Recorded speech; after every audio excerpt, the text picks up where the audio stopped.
So my name's George Finch. I'm the leader of Warwickshire County Council and the councillor for Bedworth Central. People have said it's refreshing having someone younger at the helm. What was it that inspired you into politics? I think just looking at the political world that we've got around us, look at young people nowadays. They can't afford to buy a house, a car, they can't afford holidays. You know, families are being crippled by this government and the previous government. Families can't live anymore. They have to sacrifice things. And this is the problem. This country is a complete mess. How can I sit there and go, everything's great, university education's great, schools are great, SEND provision's great? It's not. And the only party that seems to be talking about things, wanting Britain to do well, is Reform. Look how disastrously Labour's doing. The Conservatives are finished. This is my point. This Reform's the future, and for people like me, it ticks the boxes. So at that moment when you realised it's going to be me... I am delighted to be elected as the leader of Warwickshire County Council. So how did you feel? Well, a lot of people ask, you know, what is it like being leader of a council? And for me, it's simple. Yes, it is high stress, it is high pressure, but I can handle it. And look what we're doing at the moment. We've got a full cabinet of people that are dedicated to the role, and that's because of my leadership. Now, I was elected with the biggest mandate, I was elected with the biggest majority in Warwickshire for Reform, having 1,100 majority. I was elected by the people. They wanted young, fresh, innovative change. And then when I become the deputy leader, I was elected there as the group leader. And that's what they wanted there. And then when I was elected leader of the group, again, it's the same thing, fresh, innovative change to push a new administration forward. That's what the people wanted, that's what the group wanted. What older people have is more life experience, that's what they're saying, isn't it? I'd say in life experience in terms of what? You know, like, oh, if you run a business, no, but I've bought from a business. I've done everything that everyone's done. It's not my fault that I'm 19, you know, and this is the point. You speak to the people of North Warwickshire, Nuneaton and Bedworth, where Reform comes from, where I come from, they love it, that there's someone fresh and young making a decision, someone that will be there in the future. You say it wasn't about the flag, but you obviously didn't want that flag to be flown. It wasn't just about the flag, no. You know, I do believe that political flags with political symbols don't represent the vast majority of Warwickshire. Yes, we have people in the LGBT community. Fine, equal, they're normal people. But they don't need a flag. You know, you haven't got a flag for men's mental health. You haven't got a flag about children with SEND needs. So why do they get a flag? It should be a non-political thing. It should be the Union flag, the St George's flag, and the Warwickshire flag. And then if there's a royal attendance, then we raise the royal standards. Well, moving on to SEND, which you mentioned, you have said that you have a sister who has special educational needs. Growing up with her, how do you think that's affected your politics in this area? Having a sister with SEND needs, what I say to people when I go to a lot of nurseries with my portfolio, a lot of centres where they look after children with SEND needs. I've been invited to like a coffee morning with parents to speak about how to deal with things, deal with children with SEND needs and so on. And I say a simple thing, I understand. And that's the difference. You've had old councillors in the past that have had no clue what they're on about. Oh, it's just wasting money. And this is the point, is that I understand, I get the sticking points that families are facing. It can't just be a sticking plaster policy. It has to be dealt with by the root cause. The SEND community say to me two things. It's always about red tape and the amount of bureaucracy to get provision for their children, and it's also the number of unnecessary, as they see it, tribunals that they have to go through, which they usually win rather than county councils.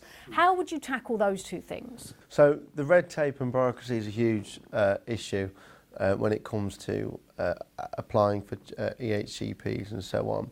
And it's simple. Advocacy. Sendia's advocacy is near to none. It's not got the finances, it's not got the support.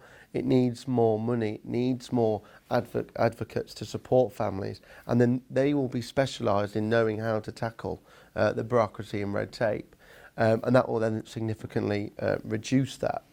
So that's how I would look at doing it. See whether we can provide more support to advocacies like Bernardo's, Sendia's, specialised advocates that do specialise in EHCPs and supporting families with children, supporting children families with SEND needs, because that's the sticking point. That's where families are not getting the right support.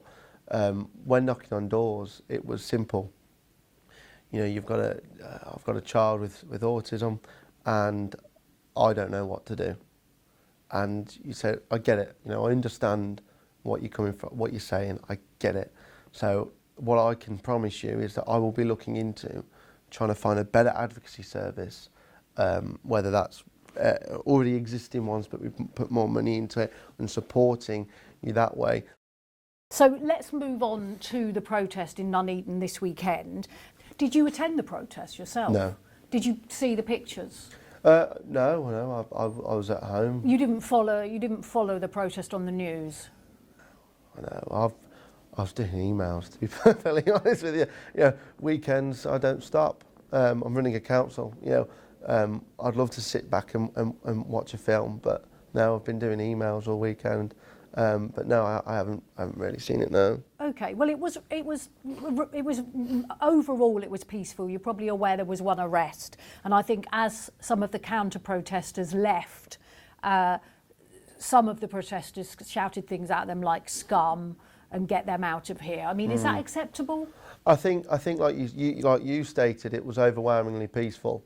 I think there are bad eggs that come to these protests. Say bad things that aren't appropriate, and I'm very happy that the people listened to my statements and acted the way Warwickshire people do, with kindness. And for those people that were saying bad things, I don't know what exactly they were saying, but again, that's not the way we like to act here. The vast majority of people acted professionally with honesty and integrity, and that's my point. Is like you said, it was overwhelmingly peaceful. So I'm very happy that that's the way it went. You're not after a quiet life, are you? I mean, some people might say it's not necessary. Some people might say it's unprofessional to kind of get into a dispute with your chief executive and the local police in the first few weeks of you taking on this role. Again, you speak to the people and hear what they've got to say. Thank you, George, for standing up, for speaking what's on everyone's minds. And that's it. Transparency is very, very important nowadays. And it's come to the forefront of my mind is whenever I make a decision is about transparency. And it's simple questions. Could you just tell me, over the next 12 months, what are the people of Warwickshire going to see under your leadership? They're going to see stable leadership, with a stable administration, with a cabinet that are looking through things with a fine-tooth comb, with honesty, integrity and transparency at the forefront of every decision making, full impact assessments, which is very, very important just on decision making. But the policies, scrapping net zero or to the bare bone, same with DEI, making sure that, you know, taxpayers are getting a good bang for their buck when it comes to union reps. If we have to facilitate a union rep due to statutory requirements, then I'm sorry, but you'll be paying rent if you work here. That's one of my big things is, we can't just allow people willy-nilly to walk in when the taxpayers don't even know they're there, and it's things like that. Flag policies coming in September. Local government reorganisation is a big one. We're putting our recommendations out in November of what we would like as a county council. So that's one of my main things is local government reorganisation, which I'm really excited to see. And then when we win the local elections in 26 at Nuneaton and Bedworth Borough Council. You're very confident. Oh, I'm very confident because I was one of the main ones that were in charge of the elections during the county, so I believe it will just be replicated on, and with our campaign mechanisms, the way we do it, I'm very, very confident. The people have spoken in the county council elections, so I'm very confident that we can do a good job. And once we do that, county and borough, we can work a strong plan on to stopping these illegal immigrants being housed in HMOs, and finally look at these immigrant hotels, which are dividing communities. You were thinking of becoming a history teacher. You're now in politics. Yeah. Do you think this is a career now? Can you see yourself going all the way in politics? I loved history. I still do.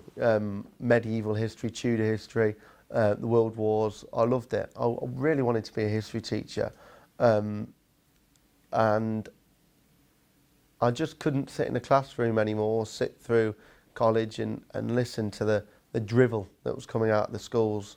Unfortunately, they've taken on this woke agenda that means that they're not teaching the facts, and that's the problem, is they're teaching more of opinion than fact when it comes to history, which is such a shame because we've got such a rich history in Britain, and that's what I'd love them to teach more of. So I wanted to change it, so I got into local politics. You know, some people go into youth politics. Youth politics is great, but you can get into politics at 18 and do a tremendous job, and this is what we're doing.